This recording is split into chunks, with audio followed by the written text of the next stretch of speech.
Nakahuling kaganapan at nagbabagang balita. Ito ang PNN Police News Network. At ngayon, ang inyong mga tagapagbalita.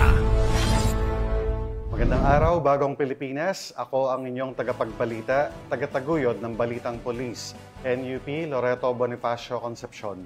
At ngayong araw ng Miyerkules, muli nating makakasama bilang special guest co-host, walang iba kundi si Miss Luis Hussein Alba Lopez, Luminous Woman of the Year 2023 at Mrs. Asia Pacific All Nations 2022. Magandang umaga sa iyo, Miss Shin. Magandang umaga, Sir Eton, at magandang umaga sa inyong lahat. Huwag po nating kalimutang i-like, i-follow at i-subscribe ang page ng Philippine National Police, Police Community Affairs and Development Group, PKG Tagapag-Ugnay at Police News Network.